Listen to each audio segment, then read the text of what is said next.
शोहरा आफाक comedian Moin Akhtar का कहना था कि अगर इनसे शोहरत छिन जाए तो हो सकता है कि वो अपने हवास पर काबू न रख सकें। वो मुंतज़िर थे कि कब इनका ज़वाल शुरू हो, क्योंकि दुनिया में हर उरूज को ज़वाल है। लेकिन साथ ही वो ये भी कहा करते थे कि क्योंकि वो अल्लाह के बहुत करीब हैं तो मुमकिन है कि जब वो दुनिया से रुखसत हों तो यही इज़्ज़त व मुकाम इनसे वाबस्ता रहे। दरहकीकत देखा जाए तो हरफन मौला मोइन अख्तर ने सिर्फ अपने उरूज का दौर देखा, और जब इनकी ज़िंदगी का चिराग गुल हुआ तो उस वक्त भी वो शोहरत के आसमान पर थे। मोइन अख्तर ने फ़न की इस शाहराह पर 60 की दिहाई में कदम रखा। अदाकारी का जुनून की हद तक शौक था, लेकिन वालिद की मुखालफत राख की दीवार बनी। मोइन के मुताबिक वो कम उम्री से पैसा कमाना चाहते थे। इन्होंने सिर्फ 13 बरस की उम्र में शेक्सपियर के ड्रामे द मर्चेंट ऑफ वीनस नामी स्टेज ड्रामे में अदाकारी के जौहर दिखाए थे। वालिद की खराबी सेहत इस बात की इजाज़त नहीं देती थी कि ये तालीमी सिलसिला जारी रखें। एक बार इनके वालिद पर यह इंकशाफ बम बनकर फटा कि इनका बेटा स्टेज पर काम करता है। इन्होंने मोइन अख्तर को इन्हीं की बेल्ट से खूब मारा, लेकिन फिर इन्होंने भी अपने बेटे की ज़िद के आगे हथियार डाल दिए। मोइन अख्तर बताते हैं कि वो इब्तदा में मुख्तलिफ अदाकारों की नक्काली करते, कभी मुंह से मुख्तलिफ साउंड इफ़ेक्ट्स निकालते और कभी लतीफ़े सुनाकर हाजरीन को हंसाया करते, कभी गाने गाकर अपने वजूद को शोबिज़ की नगरी में ज़िंदा रखने की जद्दोजहद करते। अपनी इसी खूबी की वजह से 60 की दिहाई में वो मकबूलियत हासिल करते गए। इनका कहना था कि इन्होंने बतौर कॉमेडियन एक नई शनाख्त कायम की और एक नया तासुर उजागर किया। इनसे पहले जो कॉमेडियन थे वो सर पर मनो तेल लगाते, मुंह पर सुर्खी पाउडर का इस्तेमाल करते, लंबे चौड़े पजामे ज़ेबतन करते और अपने जुमलों से ज़्यादा अपने हुलिये और ऊटपटांग हरकतों से हाजरीन को हंसाने की कोशिश करते। लेकिन मोइन अख्तर ने इब्तदा से जहाँ पुरमज़ा और बामकसद कॉमेडी पेश की, वहीं अपने लिबास और अंदाज पर ख़ास तवज्जो दी। इसमें इन्होंने महज़ब पहलू का ख्याल रखा।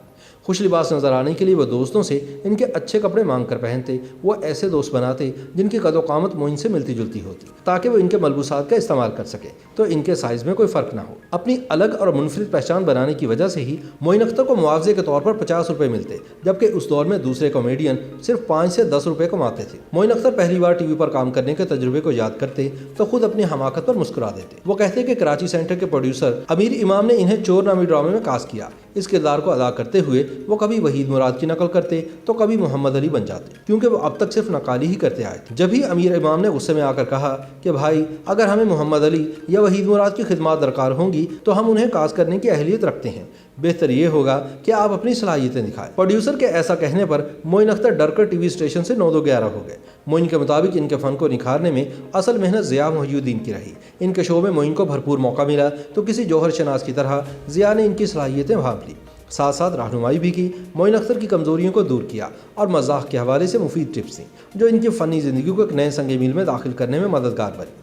मोइन अख्तर ये तस्लीम करते हैं कि शोबे से वाबस्ता रहते हुए खुद का वजूद बरकरार रखने के लिए इन्होंने कई पैंतरे बदले। हर शोबे में खुद को आजमाया, क्योंकि वह जानते थे कि शोबिज़ की नगरी बहुत बेवफा है।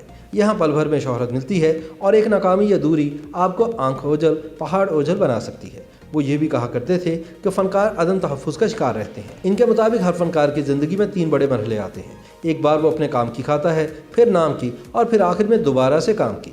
इन्होंने तीनों मराहिल देखे। मोइन अख्तर का कहना था कि कई टीवी शोज़ की मेज़बानी करते हुए वो मेहमानों को पहले से बता देते हैं कि अगर वो इनके किसी सवाल पर ये जवाब देंगे या इन पर कोई जुमला कसेंगे तो इसकी खासी पजीराई मिलेगी। इसलिए बेशतर मेहमानों को तयशुदा जुमले बता देते जिनमें मोइन अख्तर पर फप्ती कसी गई हो। जब मेहमान इनकी अदायगी करते तो देखने वाले खुशी से झूम उठते कि देखा मेहमान ने कैसा मोइन अख्तर को करारा जवाब दिया। वो मानते थे कि वो मजाक करते थे, उड़ाया नहीं करते थे। यूँ तो मोइन अख्तर ने बेशुमार ड्रामे, स्टेज शोज़, फिल्मों और कई अदाकारों की नकाली की, लेकिन इनके करियर में रोज़ी एक मिसाल बनकर रह गया। कहानी थी एक ऐसे नाकाम फनकार की जो औरत का रूप धारता है तो इसे हाथों हाथ लिया जाता है। प्रोड्यूसर साहिरा काज़मी ने मशहूर हॉलीवुड फिल्म ट्विस्टी से मुतासिर होकर इमरान असलम से यह ड्रामा लिखवाया। मोइन अख्तर कहते हैं कि इन्हें साहिरा काज़मी ने फिल्म की कैसेट दी और कहा कि अदाकारी करने से पहले डस्टिन हॉफमैन की अदाकारी देख लो, जिन्होंने मर्द और औरत का किरदार बैक वक्त अदा किया था। लेकिन मोइन ने जानबूझकर ये फिल्म नहीं देखी। इन्हें यह डर था कि अगर इन्होंने फिल्म देख ली तो कहीं इनकी अदाकारी में डस्टिन हॉफमैन की छाप ना आ जाए। रोज़ी के नशर होने के बाद जब इन्होंने इस फिल्म को देखा तो बरमला कहते कि डस्टिन हॉफमैन ने मर्द वाला किरदार बेहतर किया, जबकि मैंने खातून वाला। YouTube पर गूगली न्यूज देखने के लिए youtube.com की सर्च बार में गूगली न्यूज टीवी टाइप करें। गूगली न्यूज के पेज पर सुर्ख रंग के सब्सक्रिप्शन वाले बटन पर क्लिक करना ना भूलिए। YouTube पेज पर अपलोड होने वाली वीडियोस से बाखबर रहने के लिए बेल आइकन पर क्लिक कीजिए। आपको हर नई वीडियो के बारे में नोटिफिकेशन मौसूल हो जाएगा।